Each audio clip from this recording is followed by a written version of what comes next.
Merci pour la confiance renouvelée à l'Éternel, notre bannière TV. Chers internautes, bonjour, soit bonsoir. Tout dépend de l'heure à laquelle vous allez nous suivre et ça dépend de l'endroit. Et je suis dans la joie de vous revoir encore dans cette émission Parole de vie, qui est présentée par votre humble servante Flore Kipanga. Comme à chaque instant, nous avons un thème à développer et aujourd'hui, je viens devant vous avec un sujet très spécial qui est la délivrance qu'on va développer avec mon invité d'aujourd'hui. Mais avant de vous présenter mon invité, j'aimerais dire grand merci à tous mes partenaires qui me soutiennent de loin ou de près, à commencer par Maman Esther Kaenge. Grand merci à toi, Maman Esther Kaenge des Prix Belgique. Je dis grand merci au couple Moulongoy des Prix Kingaboa. Je dis grand merci au couple Kiai des Prix Kitambo et grand merci à mon père spirituel qui est le pasteur Alec Kwambisio Mbombo et merci à tous les protocoles de la vie éternelle. Comme je disais, nous allons développer notre thème d'aujourd'hui qui est la délivrance avec mon invité, pasteur David Makessi. Bonjour, pasteur. Bonjour, Maman Florence. Merci, pasteur. To monio lisusu lelo. La fois dernière, on me qui thème moko oezala qui vraiment très capital et oezala qui vraiment yamutuya mingi les conséquences d'une bonne femme sage. Et lelo to monio me biso enseignement moko oezala qui oezali la délivrance. Bato ebele bayebi toyokaka balobaka kaka délivrance bamosusu bayebi ke délivrance eza étape oyo babimisaka bato milimo babimisaka bato baesprit mabe mingi bayebi vraiment délivrance eza nini bayebi te délivrance eza nini yango tokoki kokota na introduction na biso ya délivrance. Merci maman, nzambe apambola yo napesi da bandeko nyonso tu bozolanda biso bisika bozwami. Bonjour, bonsoir, ça dépend ya air bozo landa biso. Alors tozo parler si la délivrance. Alors délivrance est singeli vraiment et occuper une place importante na kati ya église pe na kati ya ba vie na biso et singeli pe na délivrance est occuper une place importante. Même na ba message na biso, maté na biso, il faut vraiment qu'on introduise la katia ya ba message na biso la délivrance. Moni bisika bana o ya nzambe bazali bisika ba sœur, ba frère basali expérience ya ko yamba lokola Yesu lokola nkolo pe mobikisi ba pesi ba vie na bango epa na Yesu bongo eloko wana esepesaka satana te. De kaka donc muto alongwe na ngambo wana aye na ngambo oyo ya nzambe nde bitumba pe ebandaka te ebandi. Mais délivrance eza mutuya makasi esengeli occuper place moko important na kati ya église to na kati ya vie ya mutu. Voilà maman, moi mukuse na kokoloba yango wana. Merci pasteur David Makessi. Okoki kopesa biso définition ya délivrance. Qu'est-ce que la délivrance? Ok, merci. Pour la bandeko bazolanda biso, tant que parler délivrance. Alors, délivrance est outil un verbe délivrer. Outil un verbe délivrer. Délivrer signifie rendre libre un esclave. Donc, délivrer et nous rendre libre mutumoko azaki esclave, mutumoko azaki lié. Alors, ça la lié pour rendre libre. Yango mona Jean chapitre 8 le verset 36. Bible dit si le Fils donc vous a affranchi, vous serez totalement libre. Ce qui Yesu a kangolio okozala penza libre. Yango torobaka ne plus être esclave du diable, esclave ya coutume, esclave ya makambo ebele otokolobela. Voilà. Merci pasteur David. Est-ce que délivrance est vraiment dans la Bible? Parce que tu sais totalement dans Romains 8:1, Bible lobi na biso, il y a plus de condamnation pour ceux qui sont en Christ. Est-ce que délivrance vraiment est ça biblique? Merci maman pour la motuya. Tozomona fondement biblique concernant la délivrance.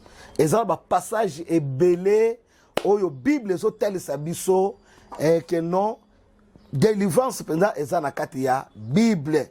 Soki toko kozwa premier passage na biso Ésaïe 61 à partir ya premier verset. To koki kozwa ba Bible na biso naza na livre ya Ésaïe 61 tozui à partir ya premier verset. Na tangi na kombo na Yesu, la parole de Dieu nous dit ceci: l'Esprit du Seigneur l'Éternel est sur moi, car l'Éternel m'a oint pour porter de bonnes nouvelles aux malheureux. Il m'a envoyé pour guérir ceux qui ont le cœur brisé, pour proclamer aux captifs la liberté et aux prisonniers la délivrance. Aux prisonniers la délivrance. Alors, ce qu'on continue à faire, au comment la Bible ezo lakisa biso vraiment y mission principale ya Yesu Christo. Mabi, l'Esprit du Seigneur est sur moi. Aba Esaïe a prophétisé sur Jésus-Christ. Mais accomplissement nango, au comment nango na kati ya livre ya Luc. Tango Yesu abandi musala aye na kati ya temple. Ba memelie rouleau to livre ya prophète Esaïe ayeko koya na passage oyo abandi ko loba abandi ko tanga pe simatanga atangi alobi makloba obo yoki lelo ekokisami me yoka oyo Yesu azoloba na Luc chapitre 4 le verset 18 à 20. Babi 1, annoncer la bonne nouvelle aux pauvres. Ote sango malamu. Annoncer la bonne nouvelle. Deuxième des choses, guérir ceux qui ont le cœur brisé. Ceux qui ont le cœur brisé, proclamer aux captifs la délivrance. La délivrance. Proclamer aux aveugles les recouvrements de vie. Renvoyer libres les opprimés, publier une année de grâce du Seigneur. Nakotala penza ba verset otototanga mission ya Yesu Christo ezali accentué accent nango penza eza basé sur la délivrance. Pe eza na ba passage biblique ebele otokoko cité. Donc tokoko loba la délivrance ezali pendant fondé na kati ya Bible. Merci, pasteur. C'est total une introduction au lobby Nabiso délivrance, délivrance sur la vie d'une personne, na délivrance dans l'église. Et quelles sont les conséquences du manque de la délivrance dans la vie d'une personne ou dans l'église? Ah, merci maman. Les conséquences du manque de délivrance dans la vie d'une personne et dans la vie de l'église. Nakoko bakisana ba verset biblique moi ebele bandeko bazo landa biso et koko sunga bango pona baye ba penza ba fondement biblique ya délivrance pona pesa kaka Ésaïe 61 premier verset tina troisième verset o tokoko tanga susu na Luc chapitre 4 nena toko loba à partir du verset 18 à 20 tokoko tanga na Luc chapitre 13 verset 10 à 13, wana zopesa ba verset oyo la qui s'appelle que non délivrance ezali biblique. Toko tanga susu na Matthieu chapitre 17 14 à 21, toko tanga na Actes des Apôtres chapitre 3 le verset 1er à 10, toyebi histoire wana ya boité o bana kozala toujours na porte pe akutanga na Paul Pierre na Jean et Tangolo akangolaki ye atelemaki atambolaki, c'est la délivrance. Au tanga Actes des Apôtres chapitre 10 le verset 28, Acte 14 8 à 10, Acte 13 39 à 49. Voilà, wana pona ko ajouter ba verset oyo penza ezo pesa biso penza o lakisa biso que la délivrance est biblique. Alors, toke na mutuna oyo tuninga sir ba conséquences. To bandi na no conséquences ya manque ya délivrance na kati ya vie ya mutu. Obi, maman Florence Naibisayo, na kata vie chrétien, il y a beaucoup de personnes qui ont fait erreur. To kasaga na yeka kana yambi yesu loko la nkolope mobiksi et sili. Il y a deux choses, il y a le sali, il y a aussi la délivrance. Voilà. Même yesu tangu ayaki na tombo, il y a Lazare. Alobi Lazare sort. Lazare abimi. Mais tangu abimi, balobi azaki lié na ba bande. Maboko ekangama, alo nzoto mwezaki ya kokangama. Yesu alobi déliez-les et laissez-les aller. Siko soki mutu aza délivré to banana na vie ya mutu. Na vie ya mutu, première des choses, manque ya conversion réelle. Obi soki mutu asali vraiment conversion réelle te, alors to komona kene mutu wana azana problème na kata vinae. Azana problème très sérieux.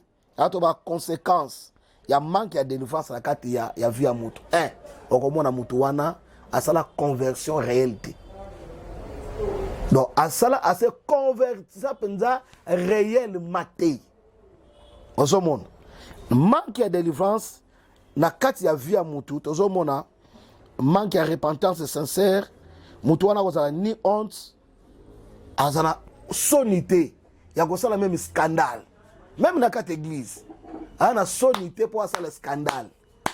Parce que Aza délivré. Oh, Bible le dit, si le Fils donc vous a affranchi, vous serez totalement libre.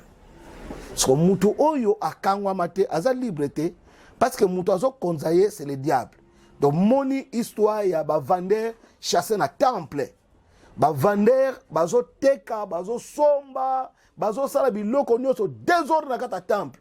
Yesu a côté na temple, azo fimbu, babi a bengana ba changer de monnaie, ba vendeur de pigeons. Alobi, ma maison sera appelée une maison de prière. Mais vous, vous le faites une caverne de voleurs. Donc, ce qui moutou a eu délivrance, c'était, il y a biloko ebele otoko mona awa, et qu'on a bloqué na kata vinaye. Bloqué. Toromona, ma porte ouverte au péché multiple. Moutaza tant délivrance de ma porte et qu'on fongwa banamasumu tala et belé na kata vinaye. Pour aza liberté, aza délivré na kata vie, ya mutuana. Manque d'intérêt pour les choses spirituelles. Mututa aza délivré azana intérêt mon côté na makambo nzambe, azana intérêt mon côté na makambo spiritualité te, azana intérêt na makambo na ye. Do akoki kofanda mutu wana akoko fanda na ye, azo beta ne ma solo ya Barcelone, azo beta ma solo soki ya nini ya vita imana, akoko zo 2 heures, 3 heures du temps, 4 heures du temps. Mais azana intérêt te akotanga Bible, azana intérêt te ya ko prier, azana intérêt te na makambo ya nzambe, donc rien pour na ye intérêt ezate. Mais akenda ke église akoko za la pe soki ndeko songolo pakala, mais tellement za délivré intérêt na makambo nzambe ezate. Alors toko mona susuni spirituellement rien ne va. Donc spirituellement na mutu wana ko mona eloko moko te. O bisoto bengaka azaki simbi penza ya nini ya molimo. Banda ya l'église akoko sala 10 ans, 20 ans, aza rabbi.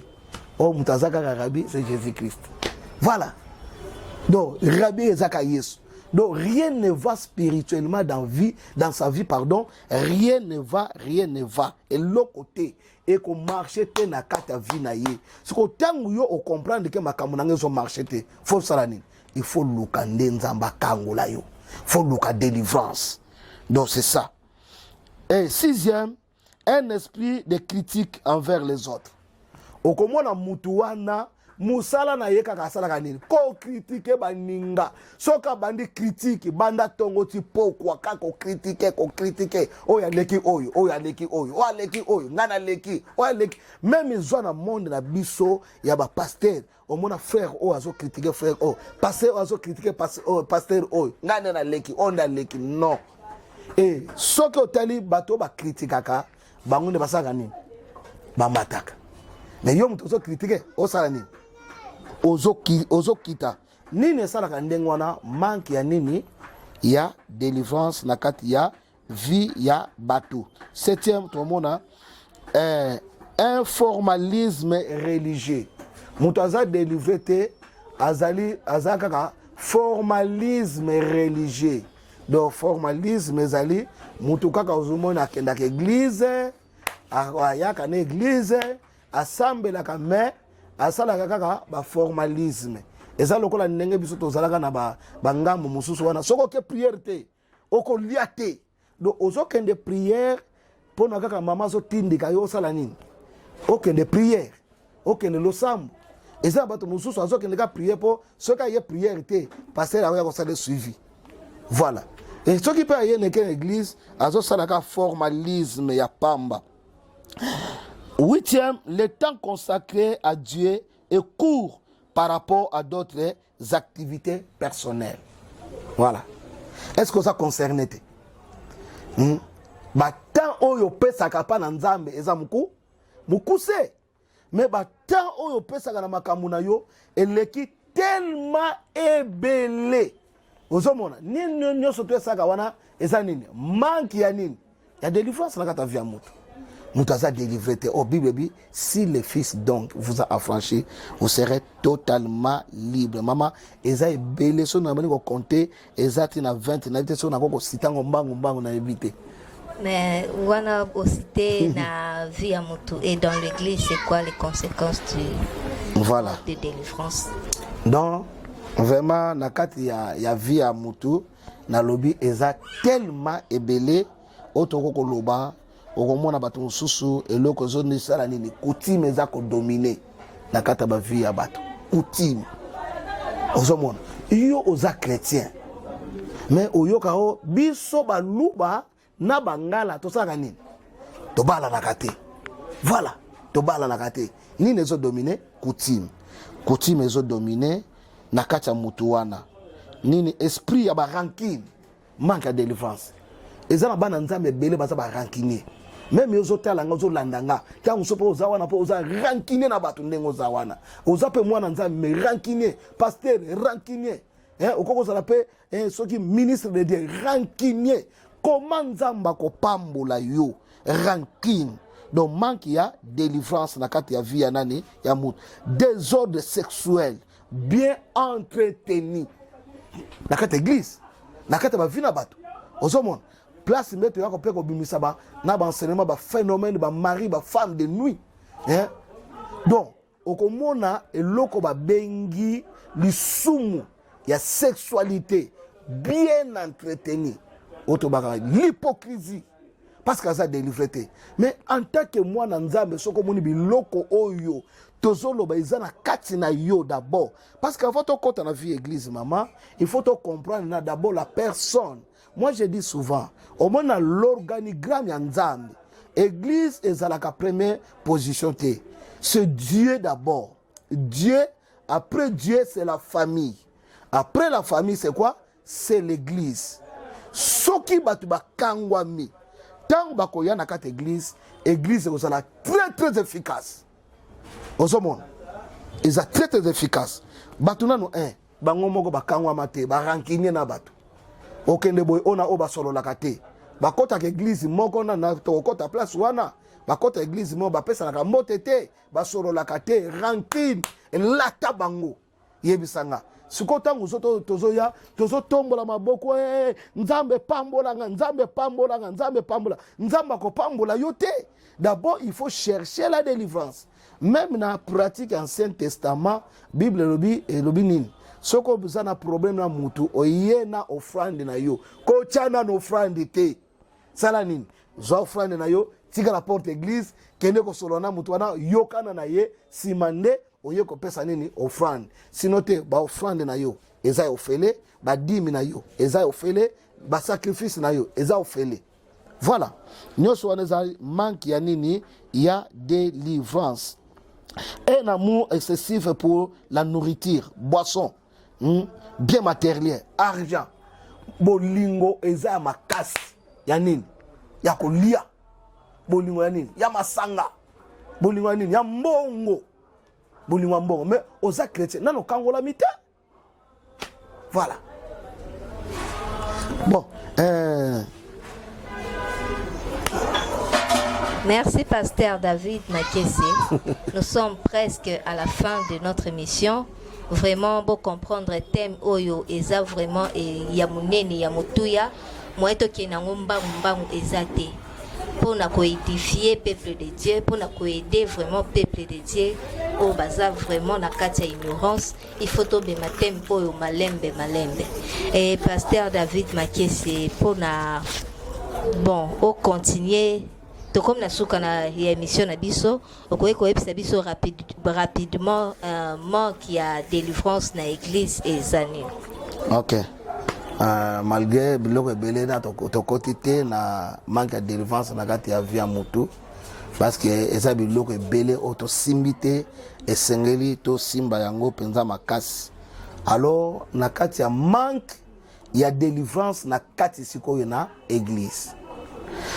Obi soki église wana batu baza délivré, il y aura des phénomènes étranges et inexplicables à l'église. Tout le monde a des phénomènes moko étranges pe moi to expliquer ngona kati na batu. Ezate. Alors toko ko numérer peut-être quelques faits oyo toko ko mona penza. Donc ba démon ba ko profiter mingi na ba point faible. Na kati église. Ozomona ba démon ba ko profiter na ba point faible et pas ba s'emparer ba activité quotidienne hein et pour na ko faire discréditer l'église. Donc crédibilité église ko sala nini et ko sila pourquoi batu baza délivré bazo sala biloko moko ezali inexplicable toko expliquer ngo ndenge nini biloko belé abo soto hein donc ezali pona ko humilier église bako fait humilier église na ba domaine ebelé hein faire chuter l'église dans plusieurs domaines église eko kueya eko chuter na ba domaine tellement ebelé pona ko tracasser tourmenter l'église par des soucis maladies difficultés sans fin des questions et des sujets de prière sans réponse. Bah sujet de prière, réponse exacte. Bah tu vas bondela, bah prier. Pourquoi les gens ne sont pas délivrés? L'église est délivrée. Alors, de makambo ça très compliqué pour maintenir l'église dans les prisons sataniques. Yango moni na Apocalypse. Problème ya Satana ezanini au juste. Problème ya Satana ezali église nyonso tout o basambela ka Yesu lokola nkolo pango biksi et comme lokola église ya Laodicée bazala ni chaud ni froid tokoki kozala 10 000 personnes mais ceux qui bato baza délivré te babanga nzambe te église wana kotika la ko lengi Satana te Satana kotika ko banga te l'église wana omoni. On sait qu'il fait la force de l'église, Batoubaza la délivrer, va commencer à tambla na via sainteté. Yango moni na Thessaloniciens, Bible dit ce que Dieu veut de nous, c'est la sanctification. Oh, délivrance et comme ma sanctification na via Batou et comme ma sanctification na via nini, il y a église. Voilà. Donc moi mon cousin, toko lobela. Donc yango wana mais tellement ezebelé nzamba ko pesa biso makoki tokokota ba détail moko. Merci Pasteur David Makesse, nous sommes à la fin de notre émission. Chers internautes, vous abonnez massivement na OESA chaîne Bino, il y a l'Éternel notre bannière TV officielle. Vous abonnez, vous partagez l'émission, vous aimez, vous commentez. Peut-être que vous avez besoin il y a une suggestion na Bino et ça vraiment le bienvenu. Donc beaucoup na numéro na biso o ezali na sewana ba numéro na biso ya WhatsApp eza juste na se ya émission na biso. Pasteur David Makesse c'est comme na suka à quelques personnes, moi, salutations. Peuple de Dieu va s'abonner vraiment massivement à la chaîne Abisso. Il y a l'Éternel, notre bannière TV officielle. Ok, Alibosona na pamboli nzambe na opportunité o ya pesa kibiso. Yami bale na pesi bandeko nyonso tu bozolanda biso bambote ebele nzambe apambola bino na pesi bana nyonso tu ya robot mbote nzambe amona bino asala bino bolamu pe na invité yo mtozolanda biso o s'abonner vraiment massivement na kati ya chaîne Abisso Éternel notre bannière. Que l'Éternel te bénisse au nom de Jésus. Amen. Ah oui, un grand merci à Bouchard Kainge qui était juste derrière la caméra. Je dis grand merci à la grande famille Kipanga. Je dis merci à la famille Vie Éternelle, mon église. Je dis grand merci à Eli Kipanga, Moïse Kipanga. Grand merci à Sarah Kenga et Soulamit Kibenj. Et sans oublier mes salutations à mes fans. Bafan nangande na loba bino nde boza vraiment ba patron bino nde boza ba chef nanga sabino vraiment des âmes boulou bo s'abonner vraiment massivement na chaîne Abisso ya l'Éternel notre bannière TV officielle. Que l'Éternel Dieu vous bénisse. Ciao.